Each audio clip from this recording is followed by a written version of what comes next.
Olha, com tudo que a gente tem visto por aí, notícias de violência, de uma perversidade que choca, é quase impossível não olhar para trás para certas histórias antigas. Mas hoje, o nosso foco não vai ser na geologia do dilúvio, não. A gente vai mergulhar fundo na moralidade daquele mundo que desapareceu e no juízo divino que ele atraiu, para tentar entender o que essa história tem para nos dizer hoje. Para a gente entender a profundidade desse alerta, nosso roteiro vai ser bem direto. Primeiro, vamos ver como era a corrupção antes do dilúvio. Depois, o juízo divino que se tornou iminente. Em seguida, vamos conectar os pontos, vendo os ecos do passado no nosso mundo de hoje. E, por fim, vamos falar da arca como um grande símbolo de salvação. Vamos nessa? Então, para começar, a gente precisa pintar o cenário. E olha, não era um mundo com problemas comuns, sabe? Era uma civilização em total colapso moral, caminhando a passos largos para a autodestruição. E esse diagnóstico que a gente lê em Gênesis é, nossa, brutalmente claro. A questão não era um erro aqui, um pecado ali. A questão era uma saturação completa do mal. Uma corrupção que nascia lá dentro, no centro do ser humano. Na imaginação, nos pensamentos, nos desejos. Era uma maldade contínua, intencional.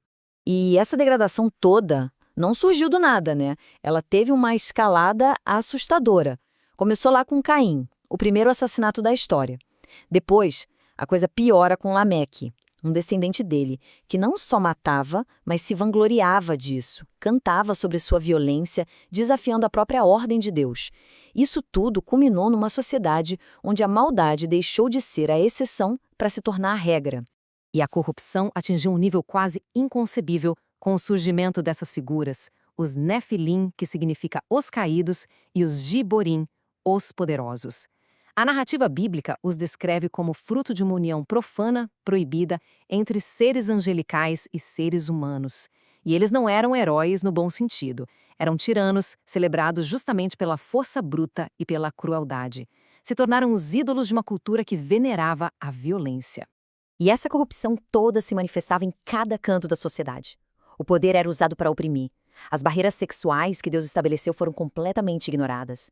A Bíblia diz que a terra se encheu de chamas, uma palavra hebraica para violência que sugere uma crueldade sádica, sabe? E para completar o quadro, havia um envolvimento profundo com ocultismo e rituais demoníacos. Só que no meio dessa escuridão toda, dessa degradação avassaladora, uma pessoa, um homem, se destacou. Um ponto de luz na noite mais densa que se possa imaginar. O contraste é simplesmente gritante. De um lado, um mundo totalmente corrompido, violento, movido por intenções malignas. Do outro, Noé. E ele é descrito com 3 qualidades impressionantes: justo em suas ações, íntegro em seu caráter e, o mais importante de tudo, ele andava com Deus. Isso significa que ele mantinha uma comunhão constante com o Criador, no meio de todo aquele caos. Era um ato de resistência espiritual tremendo. Bom, diante de uma depravação tão completa, a pergunta é inevitável. Como Deus reagiu a um mundo que virou as costas para ele de um jeito tão desafiador? Essa é uma daquelas passagens que usam uma linguagem humana muito forte para nos ajudar a entender a reação de Deus. Não é um arrependimento de quem cometeu um erro, claro, porque Deus é perfeito. É uma expressão de uma tristeza profunda, de uma santa indignação ao ver a ruína da sua criação, que ele tinha feito com tanto amor. É como se dissesse que aquilo pesou no coração dele. Mas, e isso é crucial, Deus não agiu de imediato. Ele estabeleceu um prazo de 120 anos. E isso não era só uma contagem regressiva para a destruição. Era um período de graça, uma última oportunidade para o arrependimento. Um tempo em que, segundo o Novo Testamento, Noé atuou como um pregador da justiça. Só que essa paciência divina tinha um limite. Deus declarou que o seu espírito, que é quem convence a humanidade do pecado, não ficaria lutando, contendendo para sempre com gente que resistia de forma tão obstinada. Um ponto sem retorno estava chegando. E é exatamente aqui que essa história antiga dá um salto no tempo e fala diretamente com a gente. O próprio Jesus Cristo usou a época de Noé não como uma simples historinha moral, mas como um paralelo profético direto para o futuro. Essas palavras de Jesus constroem uma ponte do passado direto para a nossa realidade. Elas são um desafio para a gente observar os ecos daquele tempo no nosso próprio mundo. E quando a gente para comparar as duas eras, olha, os paralelos são, no mínimo, inquietantes. A violência generalizada daquela época se reflete hoje na normalização, na banalização da vida. A perversão moral, antes escondida, hoje muitas vezes é celebrada. O interesse pelo ocultismo só cresce. A ideia de uma verdade absoluta é descartada em nome do relativismo moral. E talvez o mais assustador, uma indiferença espiritual generalizada. As pessoas, como nos dias de Noé, comiam, bebiam, se casavam, viviam a vida, ignorando completamente os avisos. Os ídolos de hoje podem não ser feitos de pedra ou de madeira, mas o princípio da idolatria, que é colocar algo ou alguém no lugar de Deus, é exatamente o mesmo.